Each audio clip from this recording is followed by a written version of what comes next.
Welcome बच्चों। अब हम लेंस फॉर्मूला या लेंस सूत्र करेंगे। पिछले वीडियो में हमने इमेज फॉर्मेशन सीखा था दोनों टाइप के लेंसेज से। तो आपका लेंस फॉर्मूला है 1/f is equal to 1/v minus 1/u, जबकि मिरर्स के केस में यहाँ पर प्लस था और ये डिफरेंस बस लेंस में यही आया है कि यहाँ माइनस हो जाएगा। And f is equal to focal length, focus दूरी है, v का मतलब है प्रतिबिंब की दूरी, इमेज डिस्टेंस, u का मतलब है ऑब्जेक्ट डिस्टेंस यानी वस्तु की दूरी। फाइन। कहाँ से? लेंस से, लेंस के सेंटर से, ऑप्टिकल सेंटर से ही हम सारे डिस्टेंस मेजर करते हैं।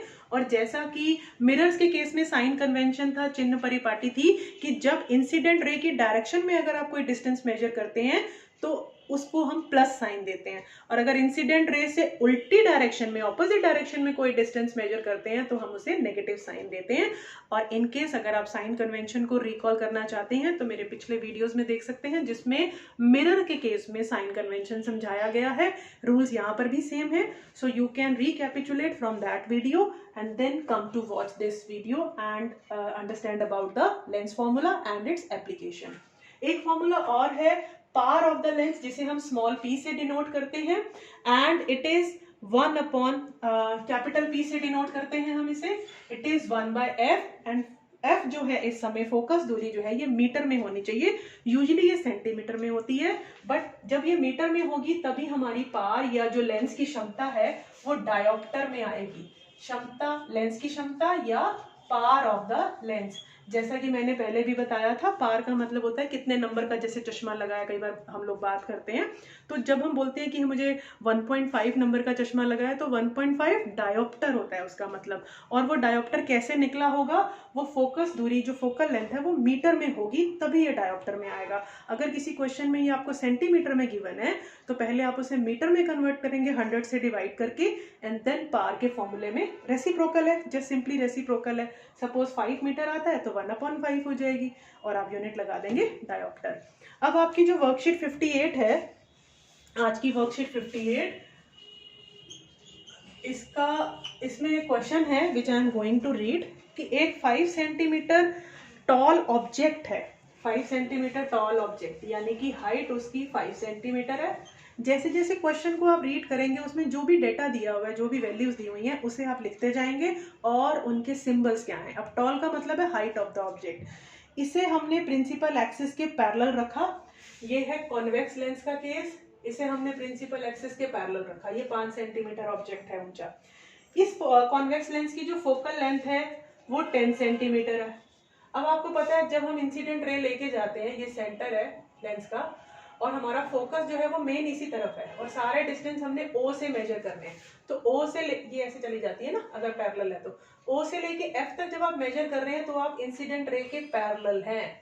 ये इस डायरेक्शन में है पैरेलल, दोनों की डायरेक्शन सेम है तो हम इसे प्लस साइन देंगे। कॉन्वेक्स लेंस की फोकल लेंथ हमेशा प्लस होती है। फाइन। अब इसमें है कि ऑब्जेक्ट जो है वो 30 सेंटीमीटर दूर रखा गया है। ये जो चीज है ये 10 सेंटीमीटर है और चलो मैंने अब यहाँ इसको थोड़ा दूर बनाना पड़ेगा, हमें यहाँ बनाना पड़ेगा कहीं, तो ये O से लेके ये जो AB यहाँ तक की जो दूरी है ये 30 सेंटीमीटर है जिसे हम U लिखते हैं। अब आप जरा सोच के बताइए, आप इसे प्लस साइन देंगे या माइनस साइन देंगे? ये U को, ये 30 सेंटीमीटर को। O से ऑब्जेक्ट का डिस्टेंस मेजर करते समय आप जा रहे हैं लेफ्ट साइड में और इंसिडेंट रे, ये जो आपतित किरण है ये आ रही है राइट साइड में, यानी दोनों की डायरेक्शन ऑपोजिट है। सो हम इसे माइनस साइन देंगे। और अब हमें निकालना है V और nature of object. Fine.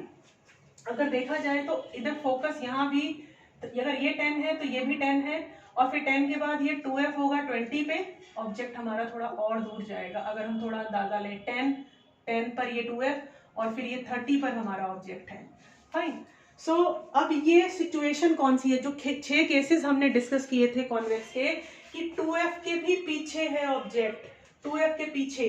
Fine. तो इमेज कहाँ बनेगी? इस तरफ के F और 2F के बीच में, यानी 10 और ये है 20, तो 10 और 20 के बीच में आंसर आना चाहिए। यहाँ कहीं इमेज बनेगी, इन्वर्टेड इमेज, अगर आप इसको उससे रिलेट करें।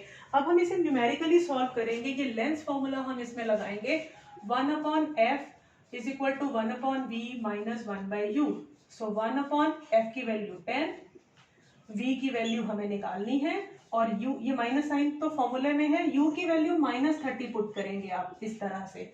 अब ये माइनस माइनस हो जाएगा प्लस, तो 1/v प्लस 1/30।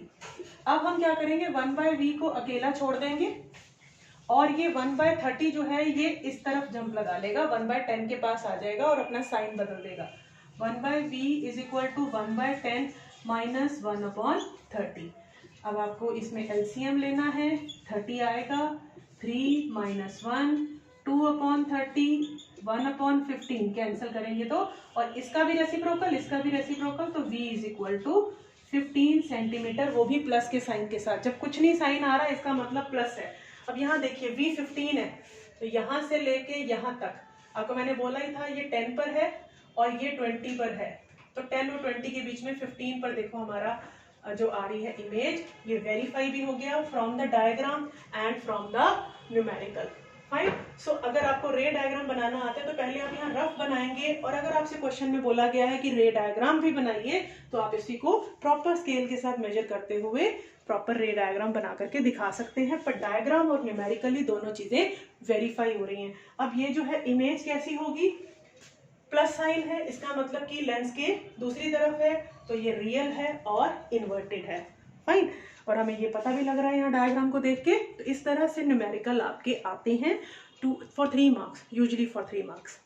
अब एक क्वेश्चन और है कि एक थिन कन्वर्जिंग लेंस है, पतला कन्वर्जिंग लेंस है, कॉन्वेक्स लेंस ही होता है कन्वर्जिंग लेंस, और ये रियल मैग्नीफाइड इमेज बनाता है, रियल इमेज बनाता है लेकिन बड़ी बना रहा है। और वर्चुअल, दूसरा केस है कि ये वर्चुअल बना रहा है और मैग्नीफाइड बना रहा है। तो दोनों ही केसेस में हमें ऑब्जेक्ट की पोजीशन लिखनी है कि ऑब्जेक्ट कहाँ होगा, और उसके लिए हमें डायग्राम भी बनाना है। सो आप पिछले वीडियो में जाकर के जहाँ हमने इमेज फॉर्मेशन की बात की थी, तो उसमें आप देखिएगा कि ये जो कॉन्वेक्स मिरर है, कॉन्वेक्स लेंस है, ये रियल और मैग्नीफाइड, जब आप जैसे जैसे ऑब्जेक्ट को पास लाते जाएंगे ना, इमेज का साइज बढ़ता जाएगा। आप 2f पे लाएंगे, 2f पे बनेगी, f और 2f के बीच में लाएंगे तो बियॉन्ड 2f बनेगी और बड़ी बनेगी, रियल बनेगी। So that will be the fourth situation, 4th number का केस आएगा कि ऑब्जेक्ट f या 2f के बीच में है, तब इमेज बनेगी रियल एंड मैग्नीफाइड।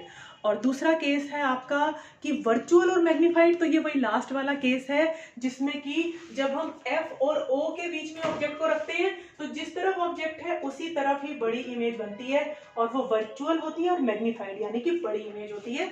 तो आपका जो फर्स्ट पार्ट है क्वेश्चन नंबर 2 का, उसमें 4th केस आएगा, 4th केस आएगा, और जो सेकंड पार्ट है जिसमें कि वर्चुअल और मैग्नीफाइड इमेज बना रहा है ये कॉन्वेक्स कन्वर्जिंग लेंस, उसमें आपका 6th नंबर का केस आएगा।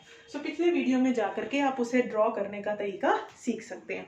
So it was all about today's worksheet, जो कि आज बहुत सारा टॉपिक इन्होंने एक ही वर्कशीट में दिया है, बट नेवर माइंड, हम जितना भी आएगा हम लोग अच्छे से करेंगे, अच्छे से प्रैक्टिस करेंगे। सो अब आपके पास 2 days का गैप है, because Monday again you will be getting another worksheet. तब तक इस चैप्टर को अच्छे से कर लीजिए। बहुत सारे कंसेप्ट इकट्ठे हो गए हैं, मिरर्स भी कर चुके हैं हम और लेंसेज की बात भी कर चुके हैं। अब दोनों चीज़ों में कंफ्यूज नहीं होना है, उसके लिए ज़रूरत है बहुत बहुत सारी प्रैक्टिस की। So keep on practice, keep on revising and good luck. One thing more, अपने कमेंट्स, अपने सजेशंस, अपने डाउट्स प्लीज़ कमेंट सेक्शन में ज़रूर पोस्ट कीजिएगा। एंड पढ़ते रहिए, रिवाइज करते रहिए, प्रैक्टिस करते रहिए। Good bye.